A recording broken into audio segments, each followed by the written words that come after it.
Why Lancaster? Well, first of all, because I live here. Oh. Well, I've lived here for 30 years and I love the place, absolutely love Lancaster. There's a really nice community. Previous to this, I was at White Cross in Lancaster and I had a dressmaking business, but that was very difficult to carry on because I was competing with fast fashion basically, so I wasn't able to carry that on. So I decided to start with the natural dyeing and go back to knitting and dyeing, which is what I used to do. So I learnt to knit when I was 8 years old. We learnt to knit at school, and I just loved it from there on. I loved anything to do with yarn, anything to do with colour.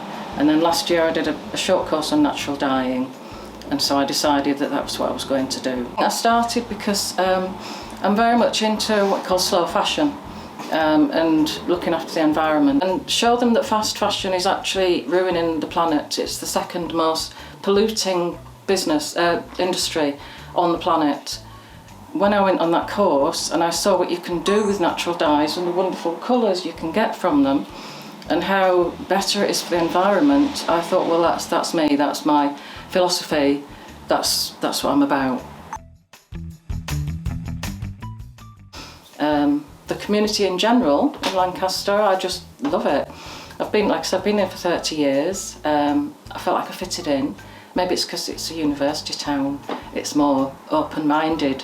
I come from a town in Yorkshire which was quite small-minded, and when I came to Lancaster I suddenly felt like I fitted in. It was a bit more kind of alternative and accepting. I didn't feel judged or criticised for what I did or who I was, which is why I wanted to stay. I do like the fact that there's 2 universities in Lancaster. I really think it brings a good atmosphere and a more open-minded outlook to the town. And so, yeah, I find the community in Lancaster is fantastic, very helpful, very accepting. People will go out of the way to help you, and Lancastrians love their city. You can feel things, so you can pick things up. You can't do that if you're shopping online. The scarf that I'm wearing here is so warm. You know, you can try things on. You can feel what they feel like. I can tell you what it's been dyed with. I can tell you the process. So I can talk to you about what you would like. I can take orders if you want something, you know, custom made. So by shopping locally, you're supporting the local economy, and it's on so many levels. It's just such a good thing to do.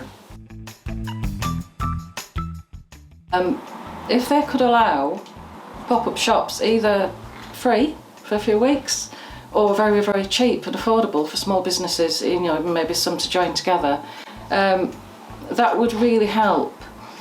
There's a lot of empty shops in Lancaster. I've looked at the prices and they're very expensive. If the council and the landlords for the shops would reduce the rents or even just give them help for free, just for a bit, just to help the small businesses out, get people into town, people would come to the shops. My advice, and as I have advised my own children who are young people, would always be follow your heart. You know in your heart what you were made for. Everybody has a potential to fulfil. It's up to you to try and find out what that is and fulfil it. But you know in your heart what that is. Don't ignore it.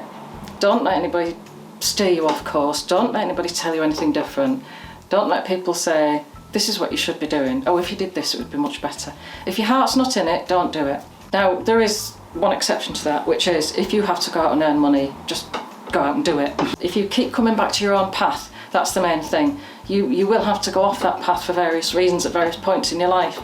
But as long as you stick to what you know is right and you're honest with yourself and you treat other people fairly, that's the main thing.